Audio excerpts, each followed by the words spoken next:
Proposta de emenda à Constituição que limita os gastos públicos vai ser discutida hoje na Comissão de Constituição e Justiça.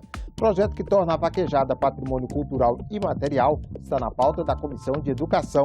E medida provisória que permite a integração de militares da reserva à Força de Segurança Nacional pode ser votada no plenário. Bom dia. Daqui a pouco, às 10 horas, a Comissão de Constituição e Justiça debate a proposta de emenda à Constituição que cria um teto para os gastos públicos. O impacto nas áreas de saúde e educação preocupa senadores. A matéria chegou ao Senado semana passada. De acordo com o texto, as despesas do governo ficam limitadas à inflação do ano anterior. A regra vale pelos próximos 20 anos. A PEC dos gastos públicos deve ser votada no plenário do Senado no dia 29 de novembro. O segundo turno está marcado para 13 de dezembro. A matéria divide opiniões. Para os governistas, o país precisa controlar as despesas. Foi por causa da irresponsabilidade fiscal que o governo foi afastado do poder. E não pode o governo atual cometer os mesmos erros. Por isso, esse compromisso de um equilíbrio das contas públicas. A oposição diz que a proposta põe em risco garantias sociais. Exige sacrifícios da parcela mais pobre da população, que é quem mais vai sofrer as consequências dessa PEC, na medida em que nós teremos congelamento para garantir as políticas fundamentais nas áreas sociais, como educação, como saúde, assistência social e etc. No Senado, a PEC ganhou o número 55. O senador Eunício Oliveira é o relator na Comissão de Constituição e Justiça, mas outros colegiados também discutem o limite de gastos. A Comissão de Assuntos Econômicos realizou 3 audiências públicas sobre a PEC, mesmo antes que ela chegasse ao Senado. Nós vamos estar gastando em 2036, 20 anos, 2036, menos do que nós gastávamos em 2004, com uma população maior, com demanda maior da população. É assim o que gasta hoje Bangladesh, ou que gastam os países infinitamente pobres. Para que a gente vai fazer isso com o Brasil? Nós já conseguimos elevar os nossos gastos sociais que melhoram a vida do povo brasileiro. Para quê? Para pagar juro da dívida? Por que não corta o juro? É fundamental para a rearrumação da economia nacional. Se é uma medida deste jaez, dessa envergadura, não se conseguirá conter as dificuldades econômicas que nós estamos vivendo. Temos que buscar caminhos para resolver a crise econômica que abala o país. E este é um dos caminhos. Seguramente não é o último, mas é um deles. 4 iniciativas no Senado pretendem reverter a decisão do Supremo Tribunal Federal de proibir as vaquejadas. Um dos projetos quer tornar a vaquejada patrimônio cultural imaterial do Brasil. Ele está na pauta da Comissão de Educação e pode ser votado hoje. As vaquejadas no Brasil começaram em 1928. Na atividade, 2 cavaleiros precisam derrubar o boi, puxando pelo rabo. No início de outubro, o Supremo Tribunal Federal considerou que a atividade traz sofrimentos para o animal e derrubou uma lei estadual do Ceará que permitia a realização desses eventos. A decisão foi apertada. 6 votos a 5 pela proibição das vaquejadas em todo o país. A divisão não ficou só no tribunal. Ativistas pela proteção dos animais comemoraram. Mais alta corte da justiça já disse que é contra a nossa Constituição, a nossa Carta Magna, o que a gente tem de mais importante na justiça deste país. Eu não consigo entender. Isso não é esporte, isso não é cultura. Cultura do quê? Mas defensores da vaquejada fizeram um protesto em frente ao Congresso Nacional para cobrar leis que tornem a atividade legal. Hoje, 100% do produtor de cauda não tem mais, não tora mais nenhuma cauda de boi. Todas as nossas pistas são forradas com 40, 50 centímetros, procurando cada dia mais melhorar. No Senado, 4 iniciativas pretendem regulamentar a vaquejada. Uma proposta de emenda à Constituição e 3 projetos de lei. Os projetos estão na Comissão de Educação, Cultura e Esporte. Pretendem tornar os eventos manifestação cultural nacional e patrimônio cultural imaterial. Os senadores começaram a discutir o assunto. Discutir a regulamentação da vaquejada é uma coisa. A outra coisa é o reconhecimento da vaquejada e o seu conteúdo cultural. Então nós teríamos também, de certa forma, entrando nessa radicalização que não constrói, radicalização não é democrática, é acabar também com o esporte hípico, porque ele também, de certa forma, a hípica também exige um tratamento, um rigor. Então como nós vamos estabelecer o limite da hípica, do prado, das corridas de cavalo? Eu pessoalmente discordo. Por isso, vou pedir vista para uma análise mais profunda, para trazer um voto separado. Quem sabe agora também nós ajudamos a acabar com a crueldade dos animais do Brasil. Eu acho que a gente tem que aprofundar esse debate.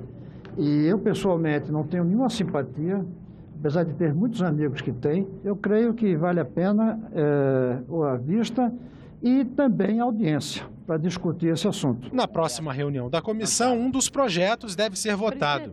O relator diz que a atividade gera empregos e que vai defender a aprovação da lei. O prejuízo do que cria o cavalo, o prejuízo daquele que produz a ração para o consumo do animal, o veterinário desempregado, o João que vende picolé na vaquejada desempregado, o que vende churrasquinho desempregado, o tratador do cavalo desempregado, o vaqueiro desempregado. Se dá direito à voz, porque é do Nordeste brasileiro, porque é uma tradição nordestina.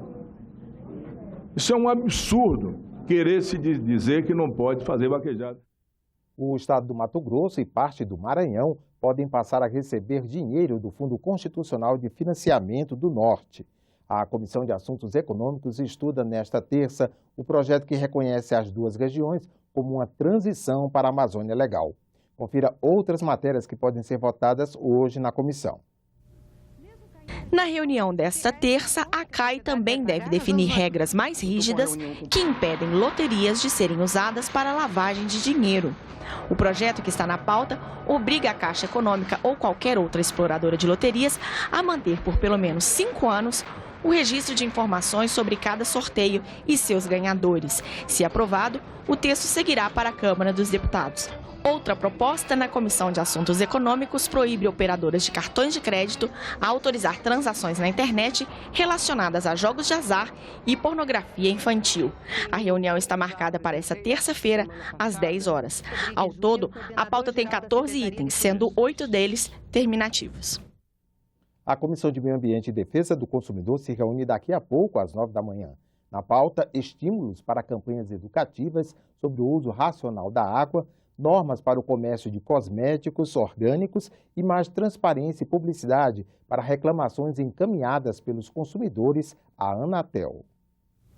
O setor de telecomunicações é recordista em reclamações nos órgãos de defesa do consumidor. A Anatel já divulga o índice de desempenho no atendimento em seu site, mas as informações muitas vezes demoram para ser atualizadas. Um projeto em análise pela Comissão de Meio Ambiente e Defesa do Consumidor altera a lei de criação da Anatel de 1997 e torna obrigatória a divulgação mensal dos indicadores de reclamações e de qualidade dos serviços.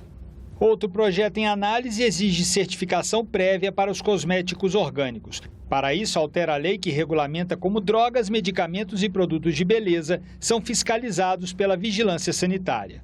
Estimativas apontam um crescimento de cerca de 10% ao ano do mercado de cosméticos orgânicos.